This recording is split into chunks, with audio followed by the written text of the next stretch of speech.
Sana pinapunta ko dyan si Stel. Yan nga ang viral na post ni Vice Ganda kamakailan lamang sa naganap na Miss Universe 2025. Sa kanyang ex ay buong puso nga na ibinahagi ni Vice Ganda ang kanyang tila disappointment sa naging performance ng isang Thai singer na si Jeff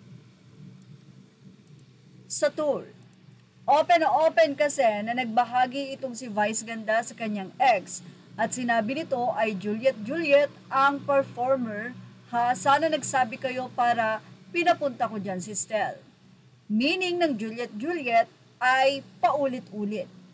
Well, mukhang maraming ang fans itong si Jeff sa tour or meron siyang fans dito sa Pilipinas or mga Pinoy fans. At may mga nag-react nga sa post ni Vice at ang naging dating nga sa kanila ay mukhang disrespecting daw ito para kay Jeff sa tour.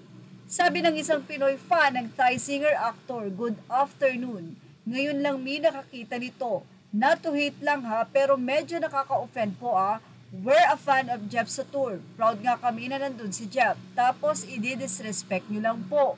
Yes po, you're famous and I don't hate you for that. I love your jokes nga po pero the way, nakaka-offend. Hindi ito pinalampas ni Vice at talagang diretsahan niyang sinagot ang nasabing netizen at sinabing ha, anong disrespect? I never said anything ill about the performer. It was you who chose to give it ill meanings. That's why you're pissed. So kung nababadrip ka, edi desisyon mo yon. Dito, gaslighting. So, sa true lang, tayo, wag namang gawing big deal lahat ng joke. Tinawag din ng OA, overacting ni Vice ang naturang netizen. Ano ya, did I say anything bad about him? Juliet means inulit. Masama ba yun? Yung kay OA-yan mo ang unacceptable. May iba naman ding fans ng Thai singer-actor ang nag-call out kay Vice na disappointed sa post ng Unkaboggable Star. Sinagot din ito ni Vice. Grabe kung saan-saan na umabot ang interpretasyon mo, girl.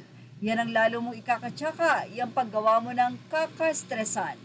Nang kwentang issue, balik tayo kay Atisa, di niya deserve ang third runner-up. Mga blank, di pa tayo tapos. Napuyat ako, say pa ng isa.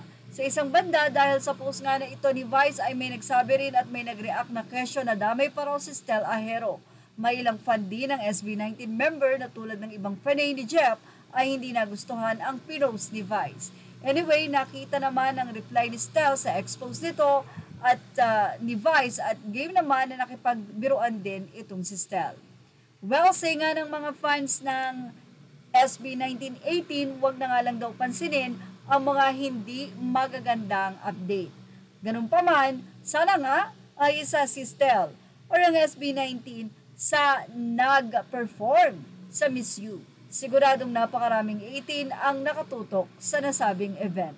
Anyway, yan ang ating Showbiz Now update. Ano ang masasay nyo about dito? Ilagay na ang inyong opinion sa ating comment section. Images or all credit to the rightful owners. Thank you for watching Showbiz Now.